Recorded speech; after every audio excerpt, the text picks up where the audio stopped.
Victims and Villains, my name is Josh. Today we are heading into the forest to talk about The Watchers. The Watchers tells the story of a young woman that goes to the Irish forest in search of healing, only to get caught there and mysteriously entrapped into its mystical forces with mystical creatures.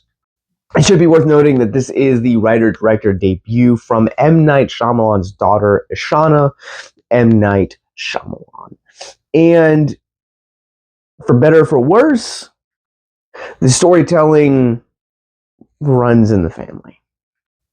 This felt like a Shyamalan movie. This felt like a movie taken from M. Night's filmography, which, for better or for worse, I think this film is going to divide a lot of viewers.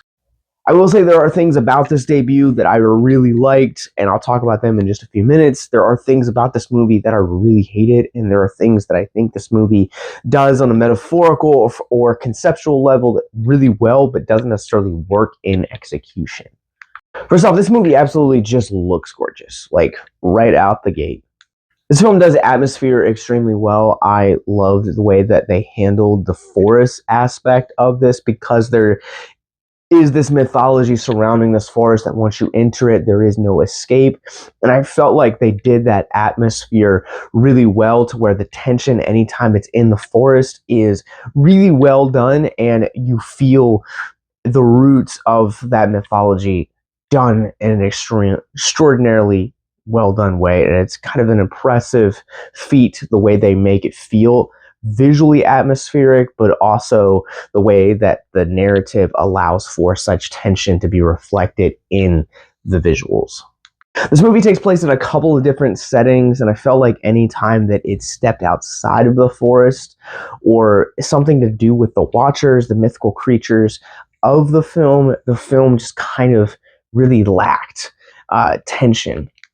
For one, only Dakota Fanning's character is actually developed. This film is chock full of other characters that are extremely one-note, which is really sad for me to note, because I was really looking forward to seeing what Georgina Campbell, who a lot of people know from Barbarian and a couple other horror titles, is in this movie. She does a great job, but she's given very little to do.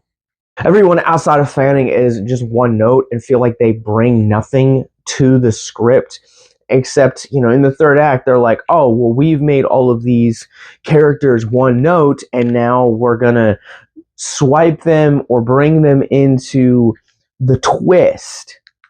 Ultimately, it just kind of cheapens each attempt at character journey throughout the course of this film, to just kind of write them off in the fashion of slasher victims. At least in the fashion of a slasher movie, when you have one-note characters, you are at least getting some sense of entertainment and or a cool gag. And none of that could be further from the truth when it comes to this movie.